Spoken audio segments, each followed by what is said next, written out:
Hello everyone, আসসালামু আলাইকুম। সবাইকে স্বাগতম। আজকে আরও একটি নতুন ভিডিও নিয়ে এসেছি। আজ আমরা চলে এসেছি বাংলাদেশের এক অপরূপ সৌন্দর্যময় জায়গায়, কুয়াকাটা। একমাত্র সমুদ্র সৈকত যেখানে আপনি একসাথে সূর্যোদয় আর সূর্যাস্ত দেখতে পারবেন। চলুন দেখে আসি কুয়াকাটা।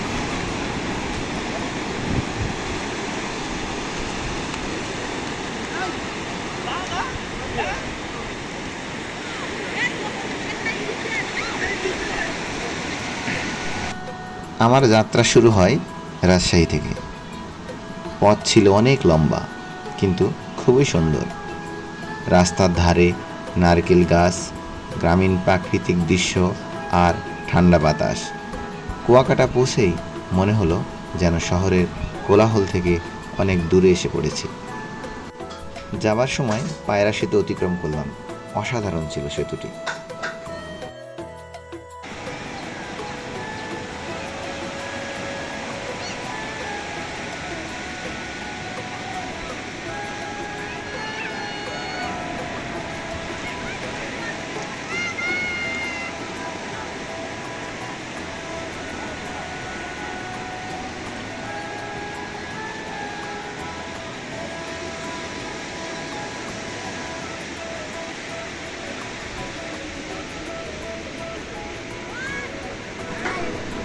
প্রথমবার কুয়াকাটা সৈকতের ঢেউ দেখতে দেখতে মনে হলো সমুদ্রটা যেন জীবন্ত। জেলেরা জাল তুলছে, ছোট বাচ্চারা দৌড়াদৌড়ি করছে, আর সবাই মিলে উপভোগ করছে প্রকৃতির ছোঁয়া।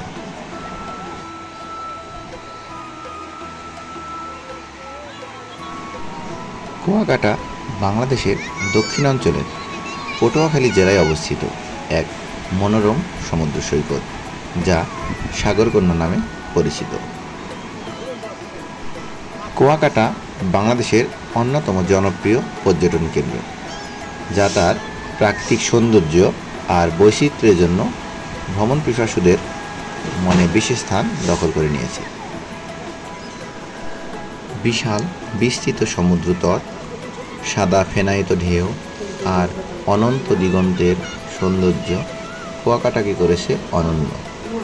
সৈকতের আশেপাশে রয়েছে রাখাইন পল্লী, যেখানে তাদের জীবনযাত্রা ও সংস্কৃতির এক ঝলক দেখা যায়।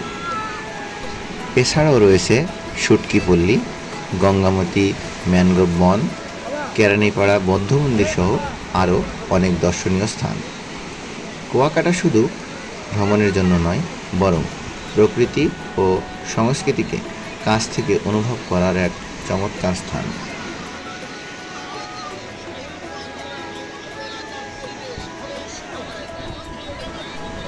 কুয়াকাটায় পৌঁছে রাত্রি যাপন শেষে ভোরেই রওনা হলাম সমুদ্র সৈকতে সূর্য দেখার জন্য। সূর্যোদয় দেখা হলো। বেলা বাড়ার সাথে সাথে সূর্যটা আরও চমৎকার রূপ ধারণ করতে শুরু করলো। সমুদ্রের ধারে বিভিন্ন পেশার বিভিন্ন বয়সের মানুষ ছোটাছুটি করছে। সকলের ক্লান্তি ভোলাতে যেন সমুদ্র এক বিশাল দায়িত্ব নিয়েছে।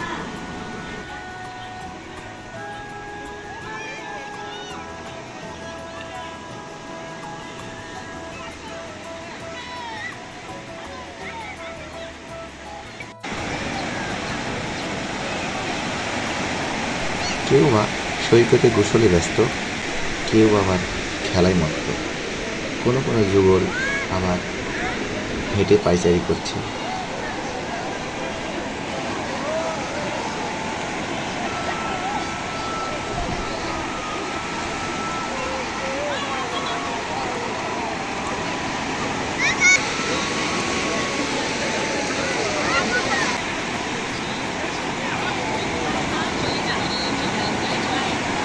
কিছু জেলে মাছ ধরায় ব্যস্ত। এবার চলছি শুটকি পল্লীর দিকে।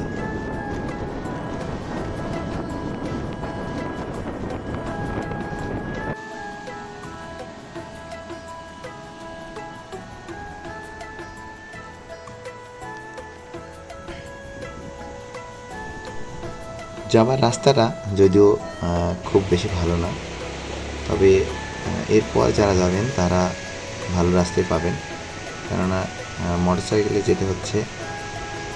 আপনি ভ্যানে করেও যেতে পারেন, তবে অনেক সময়ের ব্যাপার।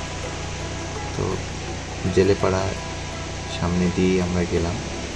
এখন জোয়ার, এই জন্য লেবুর চরটা কিছুটা জোয়ারের পানিতে প্লাবিত হয়েছে। আর যখন জোয়ারের পানিটা নেমে যাবে, ভাটা পড়বে, তখন সুন্দর একটা পরিবেশ তৈরি হবে এখানে।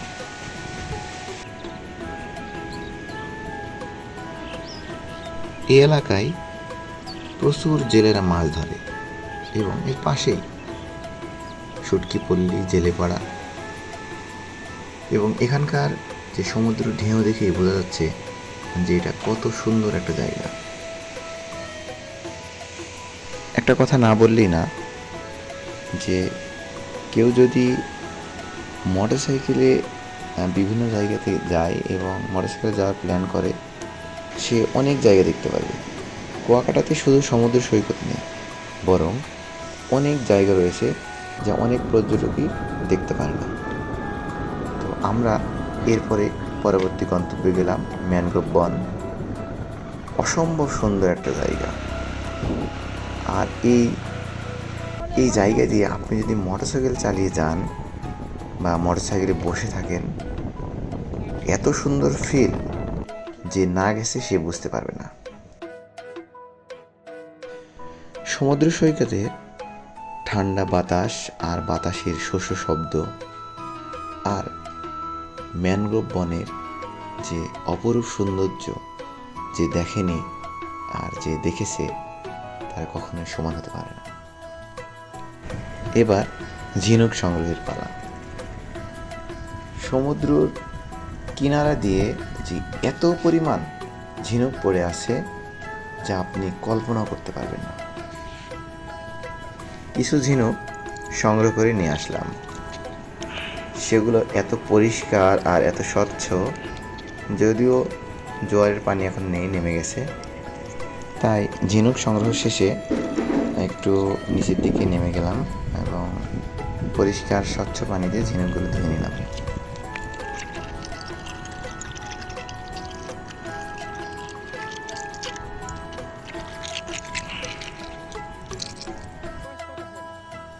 এবার ম্যানগ্রোভ বন শেষে রওনা করলাম দোলনা পয়েন্টের দিকে, যেখান থেকে সমুদ্রটা এত সুন্দরভাবে উপভোগ করা যায় যা আপনি কল্পনা করতে পারবেন না।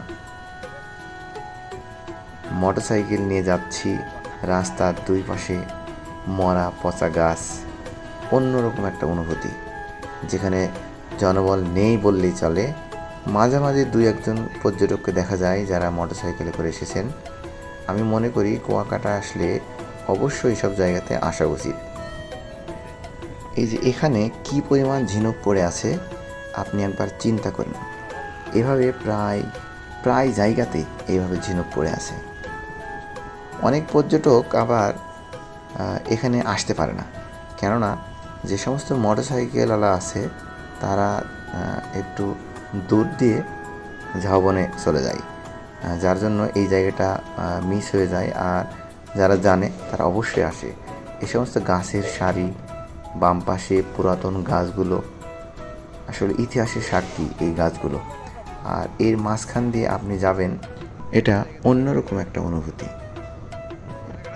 সব পর্যটক আসলে এইসব জায়গাগুলো মিস করে, যখন পরবর্তীতে দেখে অবশ্যই আফসোস করে।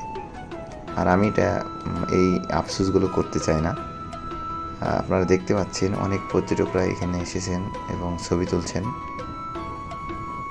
এটা একমাত্র যারা মোটরসাইকেল ভাড়া করেন তাদের জন্য সম্ভব। অনেকে ফ্যামিলি নিয়ে অটোতে আসে বা ভ্যান গাড়িতে আসে, তাদের জন্য আসলে এখানে আসা অসম্ভব। ম্যানগ্রোভ পার হয়ে আমরা এখন যাচ্ছি দোলনা পয়েন্টের দিকে।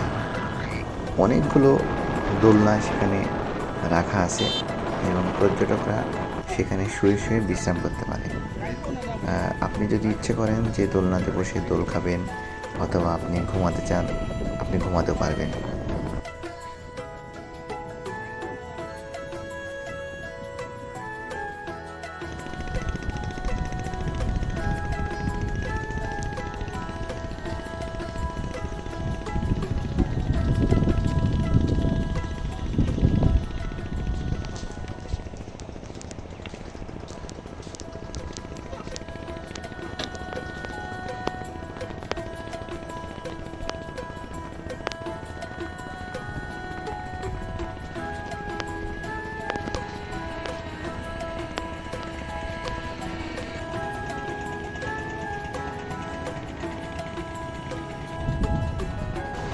দোলনা পয়েন্টে কিছুক্ষণ থাকার পর রওনা করলাম কাওয়াসর দেখার জন্য। এবং পথিমধ্যে দেখলাম অনেকেই ঝিনুক কুড়াচ্ছে। আমি খুবই এক্সাইটেড ছিলাম, কেননা কাওয়াসরে লাল কাঁকড়া পাওয়া যায় এবং যেখানে যেতে হয় নৌকা পার হয়ে, নৌকা যোগে মোটরসাইকেলে করে যেতে হয় এবং প্ল্যান ছিল সেখানে যাব এবং লাল কাঁকড়া অবশ্যই চোখে দেখব। ঘাটের নৌকা যাতে ছেড়ে না যায় তাই মোটরসাইকেল চালকের এই ক্ষুদ্র প্রচেষ্টা হর্ন দিয়ে আটকানোর। তো খুব জোরে যাচ্ছিলাম আমরা। অবশেষে গঙ্গামতির চর থেকে আমরা গঙ্গামতি যে নদী, সেই নদীতে আমরা এসে পৌঁছালাম এবং আমাদের আগেও একটা মোটরসাইকেল এখানে এসেছিল। মোটরসাইকেলে আমাদের এই যে পিছনের চালকটা আমার চালক ছিল, খুব দক্ষতার সাথে উনি গাড়িটা তুললেন। উনি আমাকে যথেষ্ট হেল্প করেছেন। ওনার নাম আলী ভাই। আলী ভাই আমাকে প্রতিটি পয়েন্টে নিয়ে গেছেন এবং বিস্তারিত সব কিছু বলেছেন। কাওয়ারসরে যাওয়ার পর দেখলাম শত শত লাল কাঁকড়া, তবে আমরা কাছে গেলেই গর্তে ঢুকে যাই। যখনই কাছে যাওয়ার চেষ্টা করি তখনই গর্তে ঢুকে যাই। এই যে পিল পিল করে গর্তে ঢুকে যাই, কারণ আমরা মোটরসাইকেলে যাচ্ছিলাম এবং যখনই থামি তখনই তারা গর্তে ঢুকে যাচ্ছিল। এরপর আলী ভাই পাশের জেলের কাছ থেকে একটা পাত্র সংগ্রহ করে গর্তে পানি ঢেলে কাঁকড়াকে বের করার অনেক চেষ্টা করলেন। অনেক গর্তে কিছুতেই কাঁকড়া আর বের হলো না। যে আমরা চাচ্ছিলাম যে একটা অন্তত কাঁকড়াকে হাতে নিয়ে খুব কাছ থেকে দেখব, তো বারবারই ব্যর্থ হচ্ছিলাম। অবশেষে সেই কাঁকড়াটা আমাদের ধরা দিল। দেখেন আবার কামড় খায় না, এটা কি চোখ এরকম কেন? হ্যাঁ, এদিকে চোখ বরাবরই থাকে। বাইকে গেছে। হ্যাঁ, তোলেন ছবি তোলেন আপনি।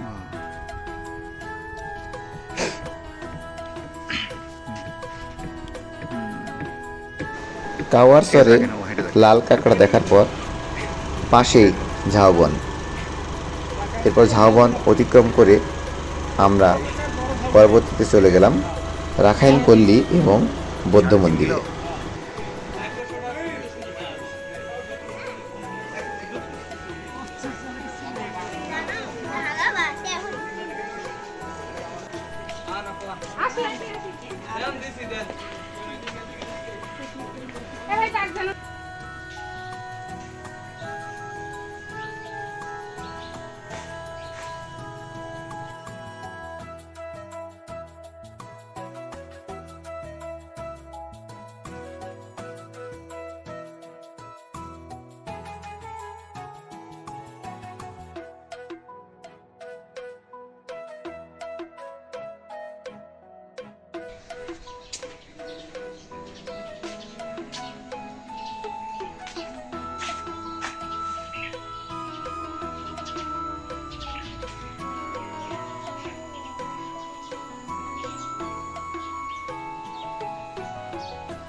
এখন আমরা দেখতে এসেছি কুয়াকাটার সেই ঐতিহ্যবাহী কুয়া, যে কুয়ার নামকরণে আসলে এই জায়গাটার নাম কুয়াকাটা করা হয়েছে। এখানে অবশ্য টিকিট করে যেতে হয়। পানিটা যদিও একটু ময়লা মনে হচ্ছে, কিন্তু এখানে সবাই আসে এবং এই কুয়ার উপরে সিঁড়ি বেয়ে যেতে হয়। এখানে একটা বৌদ্ধবিহার আছে, এই বৌদ্ধবিহারে সবাই যায়, আমিও গিয়েছিলাম। বৌদ্ধবিহারে একটি বৌদ্ধ মূর্তি এবং কয়েকটা বেঞ্চ আছে, আসলে শিক্ষার্থী তেমন নেই।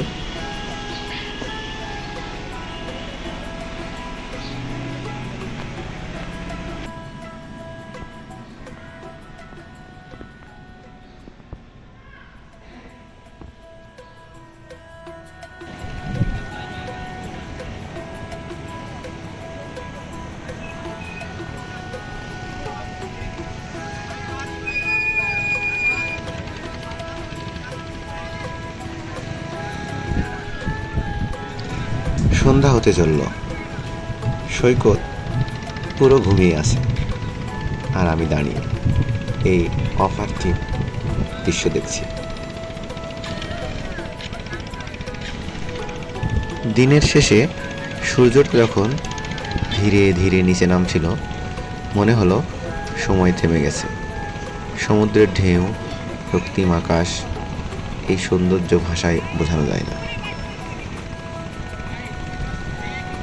কুয়াকাটা শুধু একটা ভ্রমণস্থল না, এটা একটা অনুভূতি, প্রকৃতি, মানুষ আর সংস্কৃতির এক অপূর্ব মিল। আপনি কি কখনো কুয়াকাটা গিয়েছেন? আপনার অভিজ্ঞতা কেমন ছিল জানাতে ভুলবেন না কমেন্টে। সবাই ভালো থাকবেন সেই কামনা নিয়ে আজকের মতো এখানে শেষ করছি। ধন্যবাদ।